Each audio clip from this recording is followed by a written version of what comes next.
Hi, thanks for joining me in this fourth installment of our video series of learning in the Aruch Hashulchan, Hilchot Tefilah Siman Pei Tet. We are up to Seif Zayin.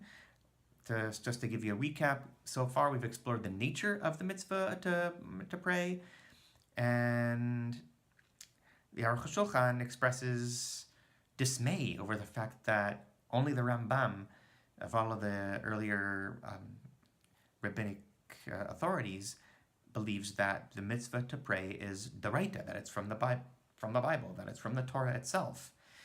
There's plenty of evidence looking at how the law to pray is treated in the rabbinic literature. For example, the concept sveka darabanan lekula. If you are in doubt as to whether or not you've fulfilled a rabbinic mitzvah, we're lenient. And the case is that if you have forgotten whether or not you actually prayed that day, or prayed a certain prayer service, you don't go back and make sure to do it. Well, he's flabbergasted.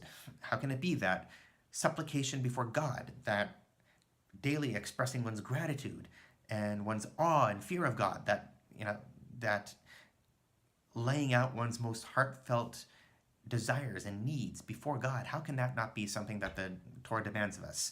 And he explains that because the mitzvot of the Torah, which number 613, are divided into the 248 mitzvot aseh, the positive commandments, which mirror the body parts, and the 365 mitzvot lo ta'aseh, the negative commandments, commandments to not do something, which mirror the 365 connective tissues and tendons and so on in the body. Tefillah, prayer, is not a specific part. It's something much more all-encompassing. He likens it to the spine, which strings all the other parts together. Now we're going to move on to the parts of prayer, namely the times of prayer and the nusach, the liturgy of prayer, which are rabbinically commanded, but we're going to see that just because they're mitzvot d'Rabbanan, that they're rabbinic in nature, the Aruch Hashulchan does not take these things lightly. In fact, he can be pretty charif, pretty strong in his feelings about these things. Let's start reading in Seif Zayin. But David HaMelech alav shalom, King David, peace be upon him, Amar, he says in Tehillim Nun Hey, Pasuk Yud Chet, Psalm 55, verse 18, Erev v'avoker v'tzoraim asicha ve'emeh v'yishma koli. Evening and morning and afternoon, I will complain and moan, and God will hear my voice. V'amar, and there's another verse in the Tehillim, Tikon tefilati ketoret lefanecha. May my prayer be set before you as temple incense. Harei shetfilah chashuva kiktoret. Obviously, this means that prayer is as important as incense in the temple. V'Daniel HaTzadik gam behiyoto bigdola היה מתפלל 3 פעמים ביום. And even the great Daniel would prayed 3 times a day. As it's written, וזימנין תלתה ביום ההוא ברך על ברכו היא, ומצא לי ומודי קדם אלה. As it's written in Daniel, 3 times a day, he would get down on his knees and pray and give thanks before his God. ומסר נפשו על התפילה, שמפני זה השליכו אותו לגוב האריות. And Daniel actually risked his life, gave up his life for the sake of prayer, because it's for that they threw him into the lion's den. ולא לחינם טרחו אנשי כנסת הגדולה, שהיו ביניהם כמה נביאים, ו120 זקנים, והמה סידרו לנו סדר התפילה ברוח קדושתם. And it's not for nothing that the men of the Great Assembly, among whom there having been prophets and 120 elders, they set before us the liturgy of prayer through their divine inspiration, וכל תיבה ותיבה עומד ברומו של העולם. And each and every single word, letter, stands on high. וחלילה לנו לשנות מנוסחתם, אף בקוצים של יוד. And God forbid we should change anything that they set out, even the slightest accent on the letter yud.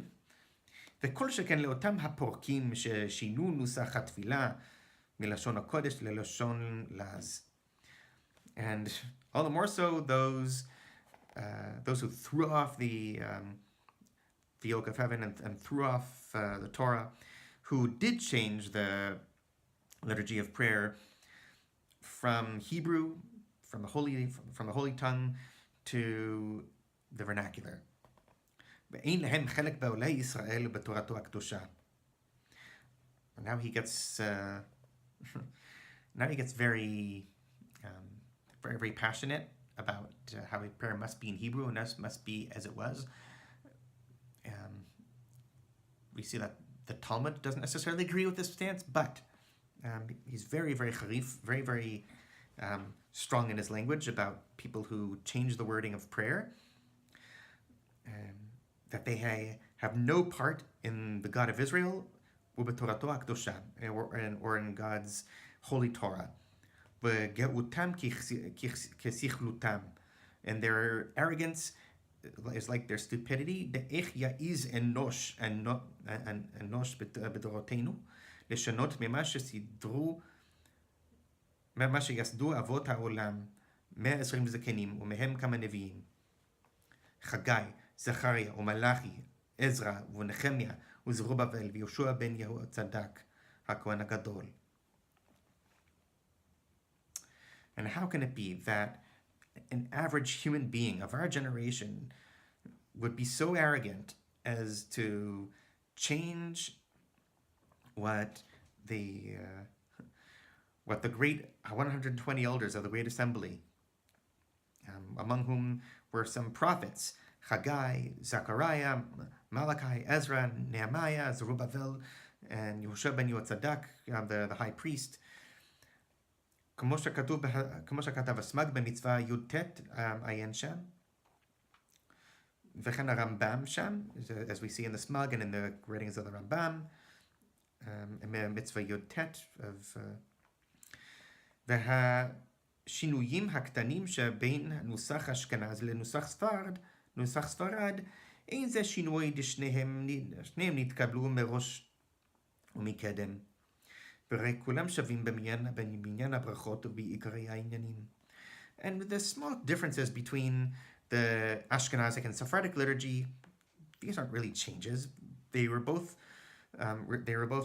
received and accepted early on, and they're the same in the number of blessings and in the essentials of what's in the two different liturgies. ואלו דברי אלוהים חיים. And both of these are the words of the living God. וכבר כתבנו בזה בסעיף ס"ח עיין שם. And we've already written about this in סעיף 68. Take a look there. Now we're moving on to סעיף ח'. ותקנו 3 ראשונות שבח להשם ו3 האחרונות הודיה. And the men of the Great Assembly established that the first 3 blessings, known as the Avot, the Gevurot, the Kedusha, shall be praise of God. And the last 3 blessings, known as Hoda'ah or Modim, Avodah, Modim, and Shalom,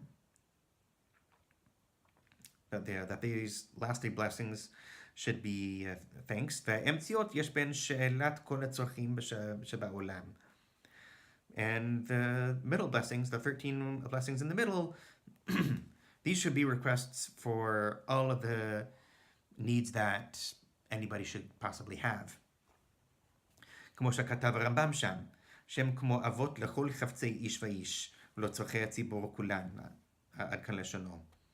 The Rambam says that these are in general categories for all of the possible needs for individuals and for those of the community. והמדקדק בהתפילות הקדושות ההן ימצא בעניינים נפלאים גם על פי הפשט. And someone who is very exacting in the way that they say the prayers, say these holy prayers, and the attention that they pay to them, they're going to find wonderful ideas in them, even in their surface meanings.